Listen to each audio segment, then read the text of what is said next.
Picture this. It is early 1850. Okay.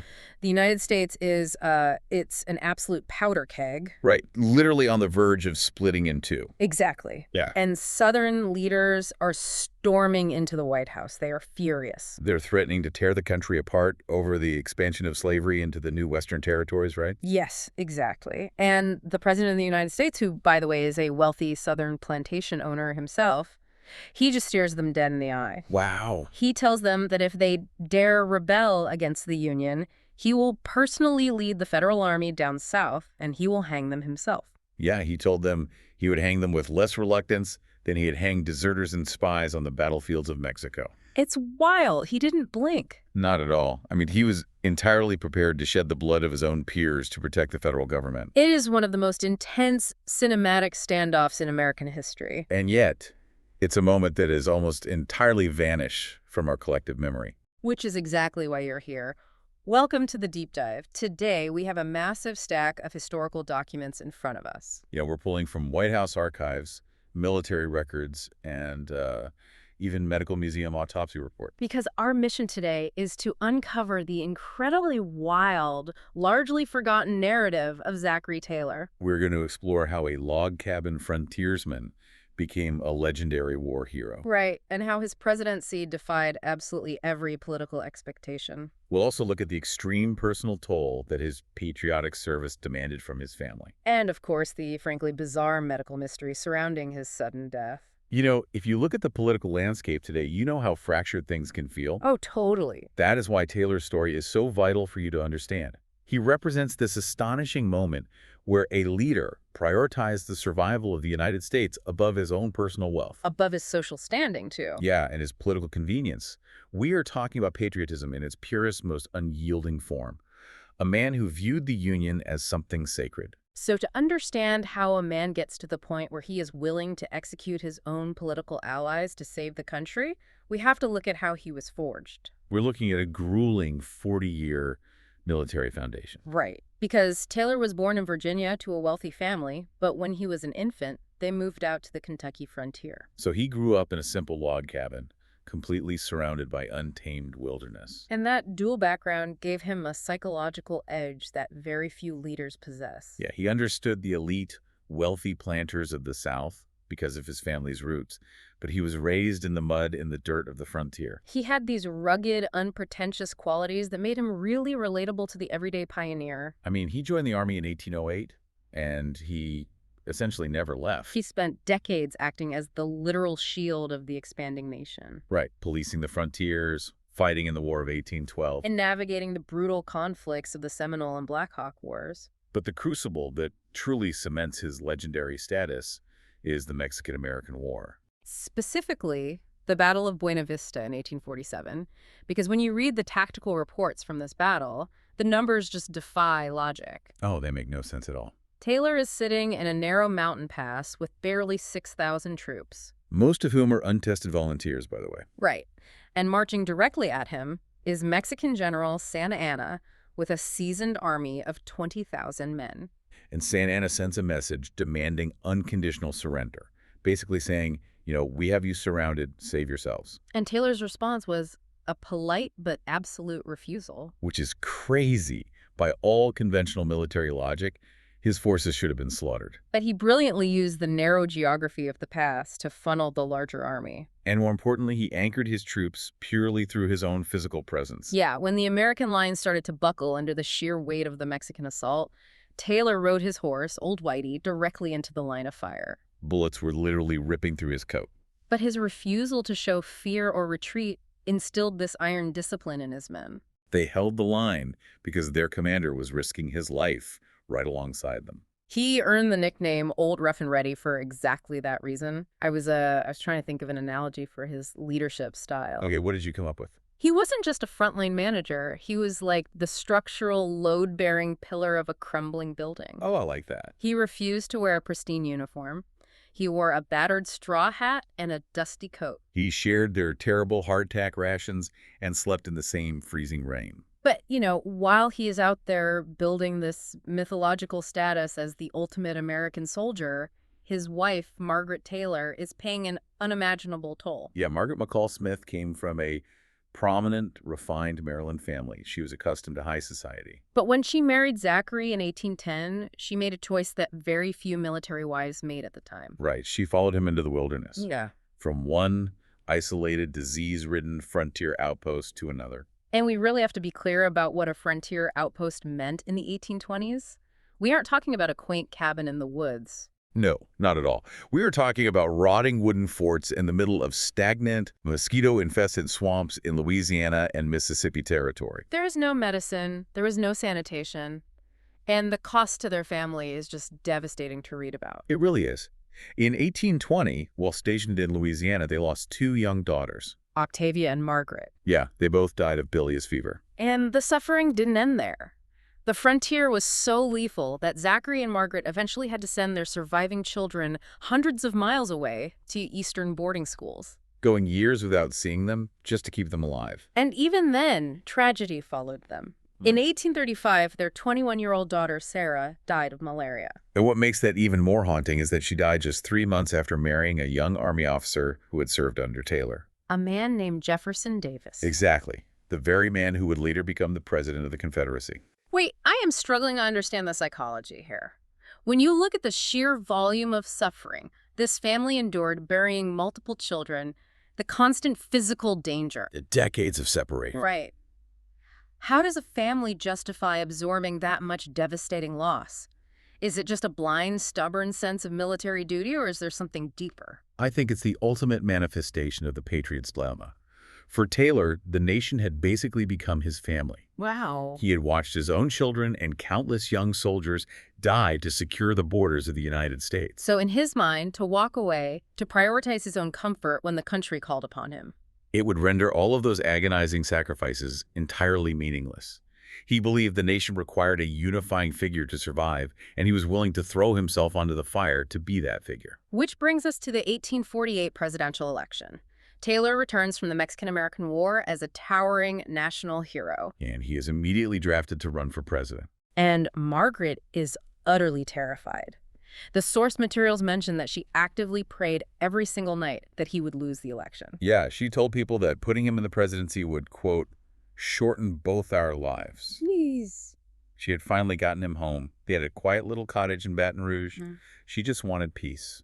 The idea of taking a man who had survived bullets and disease and thrusting him into the toxic, venomous political swamp of Washington, D.C., it felt like a death sentence to her.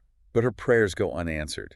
His popularity is just too massive. He sweeps into the White House, and it triggers one of the most bizarre presidencies in American history. Absolutely. Because you have to remember, Taylor is the first president who had absolutely zero prior political experience. None. No time as a mayor, a governor, or a congressman. He's a total political ghost. And the political landscape of 1848 was heavily fractured. Yeah. You had the Democrats, who generally favored states' rights and agrarian interests. Yep. You had the Whigs, who wanted a strong congressional government, national banks, and infrastructure.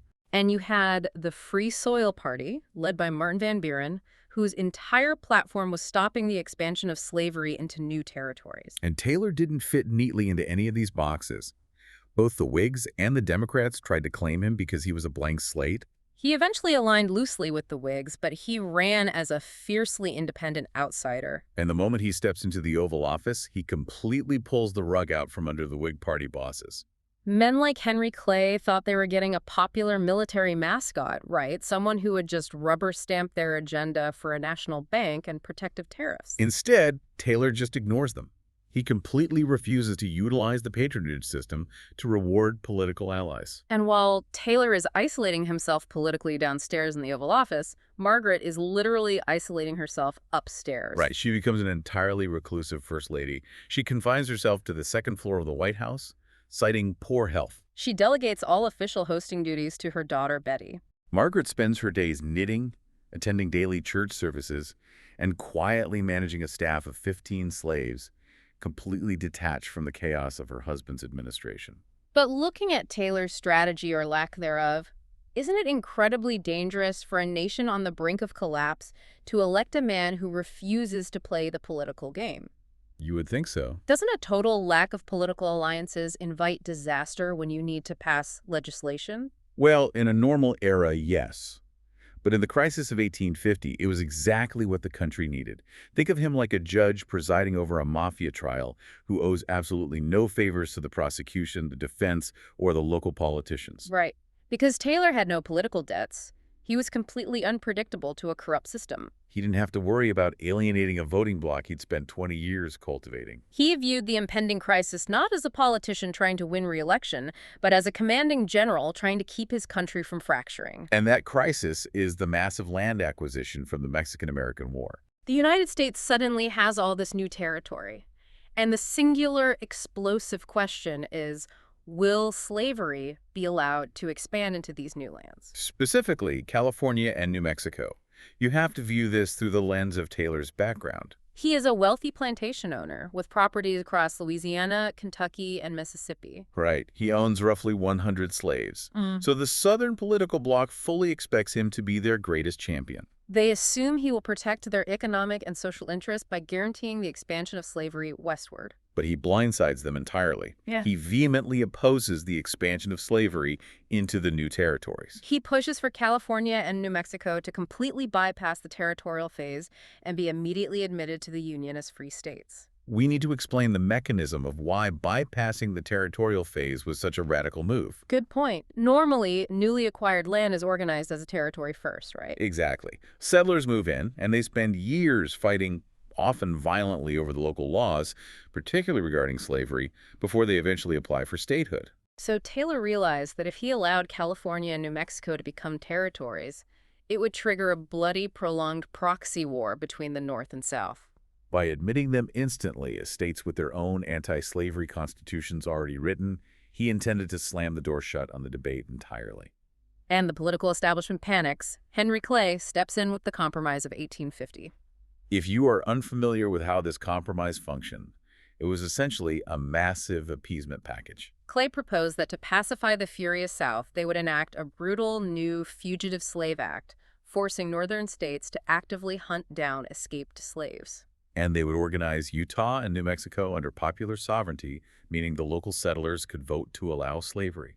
But Taylor despised Clay's compromise. He saw it as yielding to blackmail. He believed that appeasing the secessionists would only embolden them to demand more later. Which brings us back to that incredible standoff in the Oval Office. Texas, which is already a slave state, decides they are going to force the issue. They claim a huge portion of New Mexico's land as their own. And they threaten to send a heavily armed state militia to seize the territory and forcibly expand slavery's borders. And Taylor's response was absolute unyielding federal supremacy. He informed Southern leaders that no state had the right to unilaterally redraw the borders of the United States. He stated that if Texas sent a militia, he would assume command of the federal army, march down there, and crush the rebellion by force. He was ready to fight the Civil War in 1850. But right at the apex of this crisis, right as Taylor is holding the volatile Union together through sheer force of will, Margaret's dark prophecy is fulfilled. we arrive at the deadly Independence Day mystery. It is a turning point that fundamentally altered the trajectory of the nation. July 4th, 1850. The president attends a massive ceremony to lay the cornerstone of the Washington Monument. It is a blisteringly hot, humid Washington, D.C. summer day. And to make matters worse,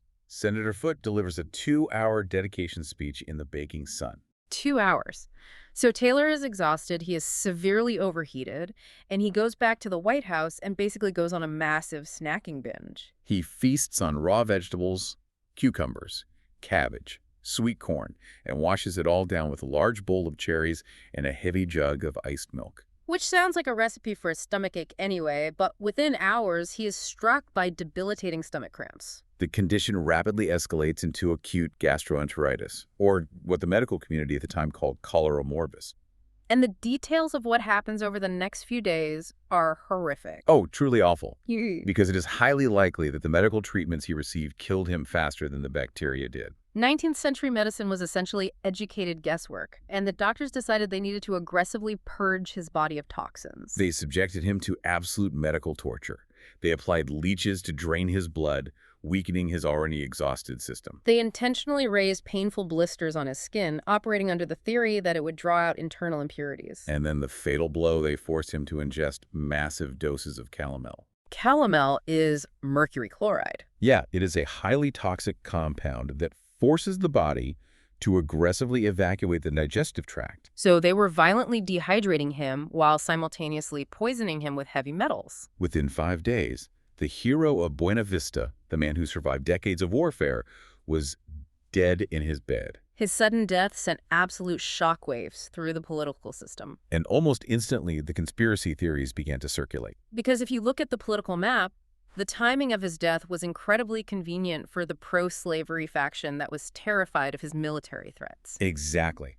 Decades later, a historical author named Clara Rising championed a highly provocative theory. She argued that Taylor did not die from a bad bowl of cherries. She theorized that he was assassinated specifically, poisoned with arsenic by Southern operatives who viewed him as a traitor to his roots and the single greatest obstacle to the expansion of slavery. And Rising's theory was so well argued and the historical stakes were so high that it actually triggered a modern forensic investigation. In 1991, authorities agreed to exhume Taylor's body from his family mausoleum in Kentucky. If you read the records from the Metter Museum, it is a wild scene.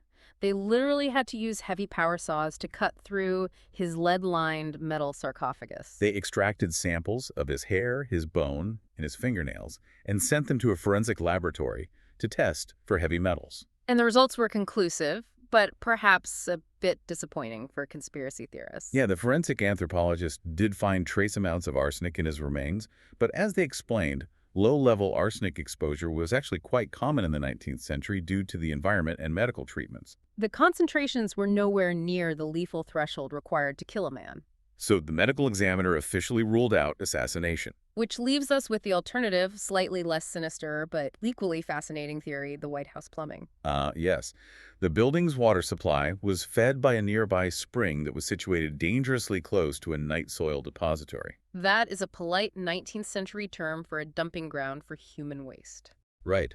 The theory is that sewage from the Potomac was seeping into the fresh water wells, and the water he drank with his iced milk was heavily contaminated with typhoid or salmonella bacteria. The President of the United States, brought down by contaminated plumbing? Regardless of whether it was a microscopic bacteria or the toxic medicine that finally stopped his heart, the political ramifications were immediate and catastrophic for his unionist agenda. Because Taylor dies just 16 months into his term. His vice president, Millard Fillmore, assumes the presidency. And Fillmore is the exact opposite of Taylor. Where Taylor was an immovable wall, Fillmore was a political weather vane.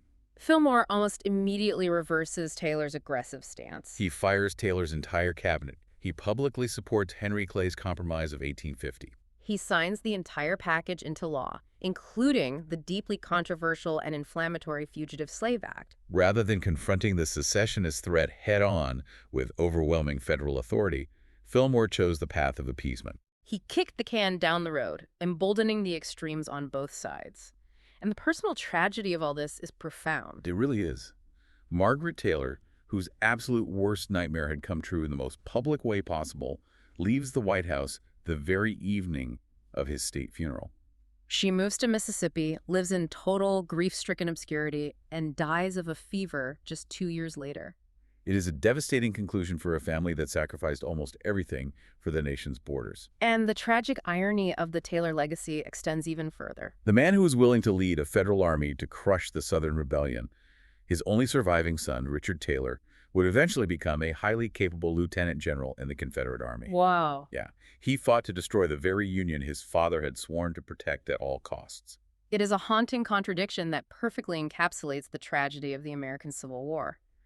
Zachary Taylor understood that true patriotism isn't about protecting your own wealth or appeasing your own political faction. No, it is about protecting the foundation of the nation itself.